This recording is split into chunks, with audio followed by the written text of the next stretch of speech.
ரோமர் அதிகாரம் 9. எனக்கு மிகுந்த துக்கமும் இடைவிடாத மனவேதனையும் உண்டாயிருக்கிறது. நான் சொல்லுகிறது பொய்யல்ல, கிறிஸ்துவுக்குள் உண்மையை சொல்லுகிறேன் என்று பரிசுத்த ஆவிக்குள் என் மனசாட்சியும் எனக்கு சாட்சியாயிருக்கிறது. மாம்சத்தின்படி என் இனத்தாராகிய என் சகோதரருக்கு பதிலாக நானே கிறிஸ்துவை விட்டு சபிக்கப்பட்டவனாக வேண்டும் என்று விரும்புவேனே. அவர்கள் இஸ்ரவேலரே. புத்திர சுவிகாரமும் மகிமையும் உடன்படிக்கைகளும் நியாய பிரமாணமும் தேவ ஆராதனையும் வாக்கு தத்தங்களும் அவர்களுடையவைகளே. பிதாக்கள் அவர்களுடையவர்களே. மாம்சத்தின்படி கிறிஸ்துவும் அவர்களில் பிறந்தாரே. இவர் என்றென்றைக்கும் ஸ்தோத்தரிக்கப்பட்ட சர்வத்திற்கும் மேலான தேவன். ஆமேன். தேவ வசனம் அவமாய் போயிற்றென்று சொல்லக்கூடாது.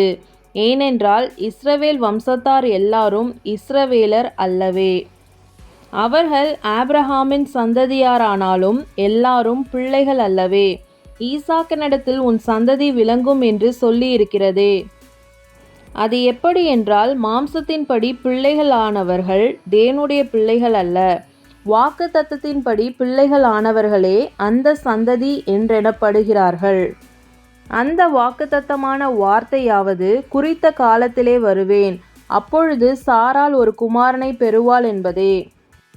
இதுவும் அல்லாமல் நம்முடைய பிதாவாகிய ஈசாக்கு என்னும் ஒருவனாலே ரெபேக்காள் கர்ப்பவதியானபோது பிள்ளைகள் இன்னும் பிறவாமலும் நல்வினை தீவினை ஒன்றும் செய்யாமலும் இருக்கையில் தேவனுடைய தெரிந்து கொள்ளுதலின்படி இருக்கிற அவருடைய தீர்மானம் கிரியைகளினாலே நிலை நிற்காமல் அழைக்கிறவராலே நிலை நிற்கும்படிக்கு மூத்தவன் இளையவனுக்கு ஊழியம் செய்வான் என்று அவளுடனே சொல்லப்பட்டது.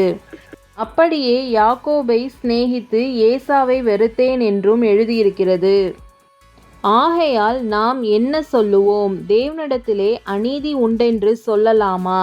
சொல்லக்கூடாதே. அவர் மோசேயை நோக்கி, எவன் மேல் இரக்கமாயிருக்க சித்தமாயிருப்பேனோ அவன் மேல் இரக்கமாயிருப்பேன், எவன் மேல் உருக்கமாயிருக்க சித்தமாயிருப்பேனோ அவன் மேல் உருக்கமாயிருப்பேன் என்றார். ஆகையால் விரும்புகிறவனாலும் அல்ல, ஓடுகிறவனாலும் அல்ல, இறங்குகிற தேவனாலேயாம். மேலும் என்னுடைய வல்லமையை உன்னிடத்தில் காண்பிக்கும்படியாகவும் என்னுடைய நாமம் பூமியில் எங்கும் பிரஸ்தாபப்படும்படியாகவும் உன்னை நிலைநிறுத்தினேன் என்று பார்வோனுடனே சொன்னதாக வேதத்தில் சொல்லியிருக்கிறது. ஆதலால் எவன் மேல் இரக்கமாயிருக்க சித்தமாயிருக்கிறாரோ அவன் மேல் இரக்கமாயிருக்கிறார், எவனை கடினப்படுத்த சித்தமாயிருக்கிறாரோ அவனை கடினப்படுத்துகிறார். இப்படியானால் அவர் இன்னும் ஏன் குற்றம் பிடிக்கிறார்? அவர் சித்தத்திற்கு எதிர்த்து நிற்பவன் யார் என்று என்னுடனே சொல்லுவாய். அப்படியானால் மனுஷனே, தேவனோடு எதிர்த்து தர்க்கிக்கிற நீ யார்? உருவாக்கப்பட்ட வஸ்து உருவாக்கினவனை நோக்கி, நீ என்னை ஏன் இப்படி உண்டாக்கினாய் என்று சொல்லலாமா? மிதியிட்ட ஒரே களிமண்ணினாலே குயவன் ஒரு பாத்திரத்தை கனமான காரியத்திற்கும் ஒரு பாத்திரத்தை கனவீனமான காரியத்திற்கும் பண்ணுகிறதற்கு மண்ணின் மேல் அவனுக்கு அதிகாரம் இல்லையோ? தேவன் தமது கோபத்தை காண்பிக்கவும் தமது வல்லமையை தெரிவிக்கவும் தாம் மகிமைக்காக எத்தனமாக்கின கிருபா பாத்திரங்கள் மேல் தம்முடைய மகிமையின் ஐஸ்வர்யத்தை தெரியப்படுத்தவும் சித்தமாய் அழிவுக்கு எத்தனமாக்கப்பட்ட கோபாக்கினை பாத்திரங்கள் மேல் மிகவும் நீடிய சாந்தத்தோடே பொறுமையாயிருந்தாரானால் உனக்கென்ன?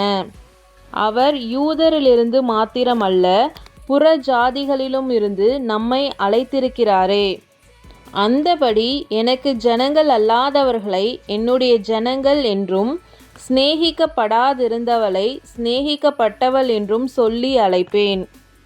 நீங்கள் என்னுடைய ஜனங்கள் அல்லவென்று அவர்களுக்கு சொல்லப்பட்ட இடத்திலே அவர்கள் ஜீவனுள்ள தேவனுடைய பிள்ளைகள் எனப்படுவார்கள் என்று ஓசியாவின் தீர்க்க தரிசனத்தில் சொல்லியிருக்கிறது.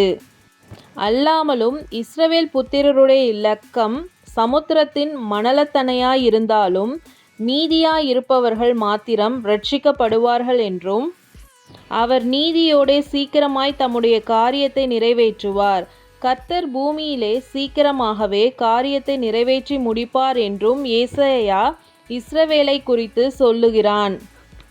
அல்லாமலும் ஏசாயா முன்னே சொன்னபடி சேனைகளின் கர்த்தர் நமக்குள்ளே ஒரு சந்ததியை மீதியாக வைக்காதிருந்தாரானால் நாம் சோதோமை போலாகி கோமராவுக்கு ஒத்திருப்போம்.